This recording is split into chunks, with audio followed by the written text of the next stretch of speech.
मैं भारत के मुसलमानों से अपील कर रहा हूं, सुन लो मेरी इस बात को। आपको शायद पसंद ना आए मगर सच्चाई बयान कर रहा हूं कि आज भारत की राजनीति में मुसलमानों की कोई अहमियत नहीं है, कोई अहमियत नहीं है। आपके वोट की भी अहमियत नहीं है, क्योंकि जो अपने आप को सेकुलर कहते हैं, जो सही मानों में बीजेपी के बराबर फिरका परस्त हैं, ये पूरी पार्टियां ये जानती हैं कि आज मुसलमानों को जाकर बोलने की जरूरत नहीं है। मुसलमान खुद बीजेपी आरएसएस के डर से हमको वोट दे देगा। बताओ, क्या ये आपकी हैसियत हो चुकी है कि अपने साथ खड़ा करके एक फोटो नहीं लेना चाहते, अपने मंच पर नहीं बिठाते मुसलमानों को? मेरे अजीज दोस्तों और बुजुर्गों, ये तल्ख हकीकत है, याद रखिए। और याद रखो, अंबेडकर ने सही कहा था जब मीडिया के लोगों ने आज हमसे सवाल करते कि 3 है, 3 का क्या करोगे। उस वक्त अंबेडकर से भी पूछा था कि इतने 90 से ज्यादा दलित लोकसभा में जीत कर जाते हैं और बाबा साहिब आप दलित समाज की सियासी ताकत के लिए बात करते हैं, इतने बड़ी तादाद में लोग हैं। तो बाबा साहिब अंबेडकर ने कहा कि हां, इतने बड़ी तादाद में जीत के तो जाते हैं, मगर वो अपना मुंह कब खोलते जब उनको अंगड़ाई लेना है। यही हाल हमारा करके रख दिए।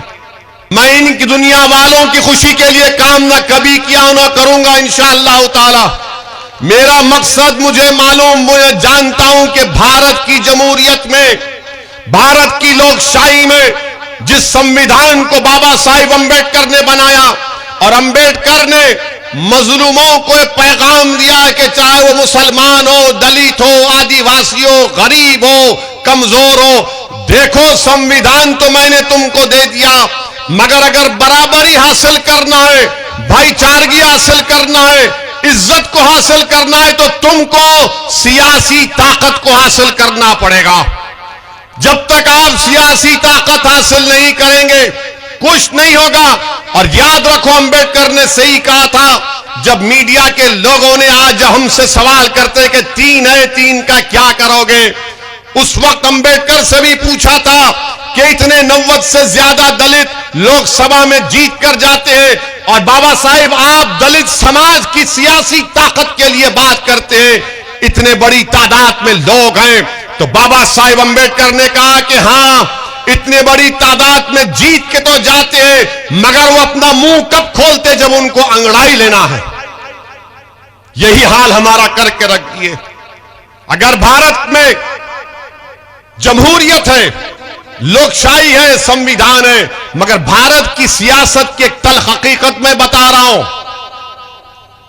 मुसलमानों को, हमारे दलित भाइयों को, आदिवासियों को समझना पड़ेगा, गरीबों को, कमजोरों को, मजलूमों को समझना पड़ेगा कि आज भारत की राजनीति में गरीब, मजलूम, मुसलमान, दलित, आदिवासी की, कमजोरों की कोई अहमियत नहीं है।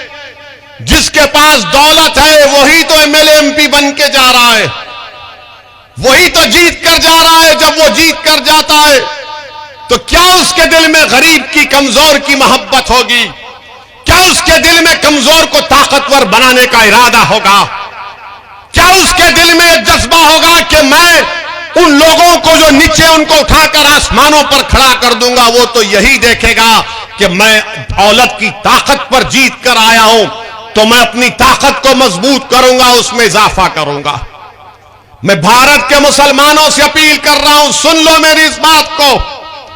आपको शायद पसंद ना आए मगर सच्चाई बयान कर रहा हूं कि आज भारत की राजनीति में मुसलमानों की कोई अहमियत नहीं है, कोई अहमियत नहीं है। आपके वोट की भी अहमियत नहीं है, क्योंकि जो अपने आप को सेकुलर कहते हैं, जो सही मानों में बीजेपी के बराबर फिरका परस्त हैं, ये पूरी पार्टियां ये जानती हैं कि आज मुसलमानों को जाकर बोलने की जरूरत नहीं है। मुसलमान खुद बीजेपी आरएसएस के डर से हमको वोट दे देगा। बताओ, क्या ये आपकी हैसियत हो चुकी है कि अपने साथ खड़ा करके एक फोटो नहीं लेना चाहते, अपने मंच पर नहीं बिठाते मुसलमानों को? मेरे अजीज दोस्तों और बुजुर्गों, ये तल्ख हकीकत है, याद रखिए। बिल्किस बानो का मसला आया, कितनों ने बिल्किस बानो के इंसाफ का मुतालबा किया। सब खामोश हो गए, सब गूंगे पड़ गए। यही आप पार्टी के एक लीडर से किसी एक मीडिया के शख्स ने पूछा कि बिल्किस बानो, तो उसने कहा बिल्किस बानो नहीं, हम स्कूल और क्लासरूम की बात करेंगे। बताओ क्या बिल्किस बानो मुसलमानों का मसला है? बिल्किस बानो भारत का मसला है, भारत की महिलाओं का इंसाफ का मसला है। मगर बिल्किस बानो के इंसाफ की बात नहीं की जाती। इसलिए नहीं की जाती कि मुसलमान है, और जब मैं बोलता हूं तो मुझे बदनाम किया जाता है। और जो लोग गूंगे बन जाते हैं, जो लोग खामोश हो जाते हैं, और इलेक्शन जब आता है तो आप उनको वोट देते हैं और मुझे सजा देते हैं। यह कौन सा इंसाफ है? आप बताइए कि जो हर मसले में आपके लिए बोलने वाली जमात है। ट्रिपल तलाक का मसला आया, ऐवान पार्लियामेंट को हमने हिलाकर रख दिया अपने दलाइल से। यूएपीए का कानून का मसला हमने मुखालिफत की। हर मसले में हमने सच्चाई को बयान किया। मगर जब चुनाव आता है तो जो लोग दगाबाज हैं, जो लोग धोखा देते आते हैं, आप उनको इनाम दे देते हैं। आपका इख्तियार है, आप दो। अगर आप समझते हैं कि सच्चाई को बयान करने के ऊपर, बिल्किस बानो के इंसाफ के ऊपर ओवैसी को सजा हम देंगे तो दो, आप मेरे भाई हैं, मैं आपका खादिम हूं। अगर आप ये समझते हैं कि बच्चों को लाकर सरे बाजार पीटा गया और उस बच्चों की तकलीफ को बयान किया ओवैसी ने, तो हम उसको सजा देंगे, और जो खामोश बैठे हुए थे हम उनको इनाम देंगे, तो दो, ये आपका जमहूरी हक है। मगर मेरे अजीज दोस्तों और बुजुर्गों, जो लोग खामोश हैं वो आपका मजाक उड़ा रहे हैं। जो लोग खामोश हैं वो आपका इस्तेसाल कर रहे हैं। जो लोग खामोश हैं वो आपकी बर्बादी के अफसाने प्लानिंग बना रहे हैं। जो लोग खामोश हैं वो हमेशा के लिए आपको खामोश करना चाहते हैं। इसीलिए ये दीवाना आपके दरमियान में खड़े होकर पुकार पुकार कर कह रहा है कि भारत की लोकशाही में अगर इंसाफ को हासिल करना है, अपने हक को हासिल करना है, जिसका जिम्मा, जिसकी गारंटी भारत के संविधान ने हमको दी है, तो क्या खामोश बैठने से होगा? उठो, एक कोहराम मचा दो।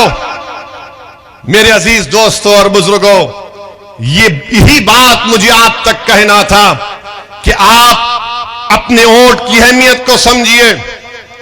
मंजलिस का साथ देना नहीं देना यह आपका जमहूरी अख्तियार है, मगर मेरा काम यह है कि आपके दरमियान में खड़े होकर मैं आपके सामने इन बातों को रखूं, आपसे इल्तिजा करूं, आपको समझाने की कोशिश करूं।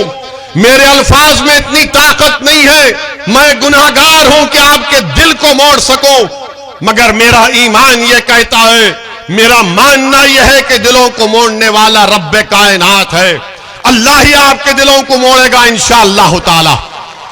अल्लाह ही आपके दिलों को मोड़ेगा। मेरे अजीज दोस्तों और बुजुर्गों, आज भाजपा के पास दिखाने के लिए कोई मुद्दा नहीं है। महंगाई आसमानों को छू रही है। पेट्रोल डीजल इतना महंगा हो चुका है कि लोग परेशान हैं। नौजवानों का, युवाओं का बेरोजगारी उनका मुकद्दर बन चुका है। नौकरी नहीं मिल रही है, तो देश के प्रधानमंत्री आकर कहती है कि हम यूनिफॉर्म सिविल कोड के लिए कमेटी बनाएंगे। देश के प्रधानमंत्री ना युवाओं को रोजगार की बात करते हैं। एक फंक्शन किए थोड़े दिन पहले वादा किए थे कि हर साल 2 करोड़ नौकरियां दूंगा। अब 2 करोड़ से कम करके आ गए कि 2024 तक 10 लाख दूंगा। हाय मोदी जी, कितना झूठ बोलते हैं आप, कितना लंबा लंबा छोड़ते हैं आप। एक बार देश के प्रधानमंत्री सऊदी अरब गए थे। सऊदी अरब गए तो वहां पर वो रियाद में वो सऊदी भी उनको दिखाए, वो उनका वो किला पुराना और एक तोप दिखाए। देश के प्रधानमंत्री ने अपनी मन की बात में कहा था कि कभी कभी मजाक करना चाहिए। तो देश के प्रधानमंत्री की बात पहली मर्तबा में सुनकर मजाक कर रहा। दिल पे मत लो आरएसएस वालों। तो वो शेख ने, सऊदी शेख ने प्रधानमंत्री को तोप दिखाई। प्रधानमंत्री माशाल्लाह हर चीज का गहराई से जायजा लेते हैं। ऐनक को यूं करके अतराफ में फिरे और उस सऊदी शेख से पूछे कितना दूर फेंकती। तो सऊदी शेख ने कहा वल्लाही तुमसे कम। ये मजाक है, सच्चाई नहीं है। हाँ हो, अब आप सही कह रहे हैं तो सच्चाई है। अब आप कह रहे हैं तो मैं क्या बोल सकता हूं, क्योंकि 2 करोड़ नौकरियां गायब। पेट्रोल डीजल क्यों बढ़ा? यूक्रेन से बढ़ गया। अरे अजय, हर चीज का जिम्मेदार किसी और पे डाल दो, हर चीज का जिम्मेदार। चीन जो है, राजनाथ सिंह जाकर कहते हैं कि हम जो जमीन हमारे पास नहीं है कश्मीर की हम हासिल कर लेंगे। बहुत अच्छा है, करिए आप, कौन रोक रहा आपको? 8 साल हो गए। मगर जो जमीन चीन कब्जा करके बैठ गया 1000 किलोमीटर, डेप्सांग डेमचाक हमारे यहां पास नहीं है। जो हमारे लोग जानवर को लेकर सर्दियों में पहाड़ों के ऊपर जाकर अपने जानवर को घास खिलाते थे, वो पुकार पुकार कर कह रहे हैं कि 10 गांव हमने खो दिए, 10 किलोमीटर चीन अंदर घुस गया। मगर भाजपा के चाहने वाले बोलते नहीं, वैसी झूठ बोल रहा, मोदी 56 इंच का है। होगा भाई, 56 इंच का होगा, 60 इंच का होगा, मगर चीन जो जमीन पर कब्जा करके बैठा है वो कब मिलेगी हमको? मेरे अजीज दोस्तों और बुजुर्गों, गुर्बत, पावर्टी गुजरात में बहुत ज्यादा बढ़ गई, मगर उसका भी कोई जिक्र नहीं होता। अब चुनाव आ रहे हैं तो शुरू हो जाएगा पुराना बाजा, शुरू हो जाएगा। नफरत पैदा करो, डराओ मुल्लाओं से, दाढ़ी वालों से डराओ, हिजाब की बच्चियों हिजाब पहनने वालियों उसके बच्चियों से डराओ, हर चीज से डराओ। मेरे अजीज दोस्तों और बुजुर्गों, ये वतन अजीज हमारा था, है और रहेगा इंशाअल्लाह ताला।